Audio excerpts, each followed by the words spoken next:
Hi there, gents! Exclamation point. With all the recent news, there's been quite a negative influx of discourse around gaming. So I'm wondering, what were the latest gaming and technology news that you enjoyed reading?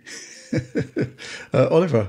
Yes, this is a bit of a cheat, but personally, I'm very interested and excited in what might happen at the Xbox showcase this year, actually, in terms of positive news, just because, and I know, Microsoft's management of their Xbox brand and portfolio studios has maybe not been so good over the past week or two, but I am really excited about a new Doom game, which was leaked in the ZeniMax and Microsoft leaks, called Doom Year Zero.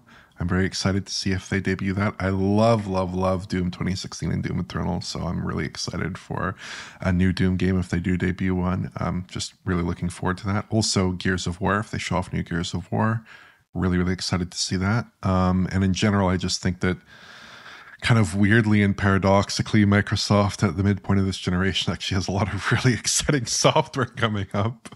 I'm sure they wish. They've got a great lineup for this year. It's super no doubt exciting about this year and into next year. Finally. And it's weird they're hitting their stride at a point when the console has been outsold so comprehensively, but it's very exciting for us as gamers, I think. Mm-hmm. John? Oh man, it's difficult. I haven't kept that much up with, I guess in the game space, it's more stuff that I've looked at where just there's been some really cool technically releases. Like I did that video on Penny's Big Breakaway, and I just love that those guys basically went back and all their tech and stuff is based on their own research. They basically went back and figured everything out from scratch.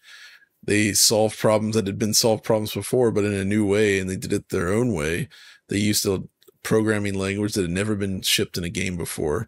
It's all their own in-house technology. I love that kind of stuff where you have a developer like that just like, yeah, we're going to do something kind of crazy that isn't really done commonly anymore, and then it comes out and it works. I think that's really cool. Mm-hmm.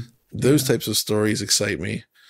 But around gaming and technology news, man, I guess I would say TV stuff. We talked about that. I think TVs in general are in a really good place. Like display technology is in a good place now. Mm-hmm. There's a 1,000 hertz TV showcase this week. 1,000 hertz is hitting, like things have continued to steadily improve across all fronts there. Displays are they're getting to be excellent and overcoming some of the remaining flaws in a lot of cases, which is always good news. Wow, it's hard to come up with this just on the fly like this. Yeah. That's just a couple things. Yeah. In line with what Oliver was saying, I think the Xbox showcase is going to be terrific. If we see what the Coalition have been doing with Gears, assuming it is a Gears game they're doing, I think that's hugely exciting, right? Because we haven't seen, well, that's not completely fair. The Coalition did play a part in the Matrix Awakens Unreal Engine 5 demo. That was years ago now. We've seen nothing from the Coalition about what they're doing with Unreal Engine 5.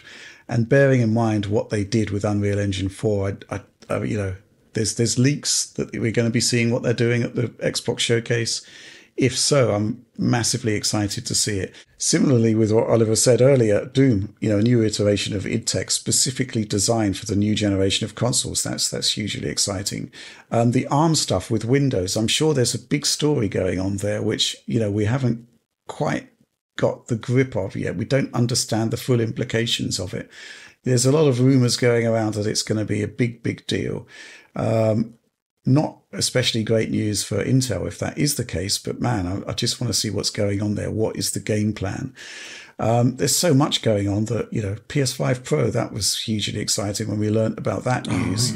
And specifically, what we don't know about PlayStation 5 Pro. Again, if we go back to PlayStation 4 Pro, we saw the specs. We saw exactly what we've seen recently with PS5 Pro developer documentation. But it's not until you actually see the demos and you hear from the platform holder itself that you get some grasp of what the plan is with this new piece of kit. So, yeah, you're quite right, very professional Dodo. There has been a lot of very negative discourse recently. And I'd say they're bad agents at play that are just trying to sow discord and make life miserable for everyone. But there's a huge amount of really positive stuff going on.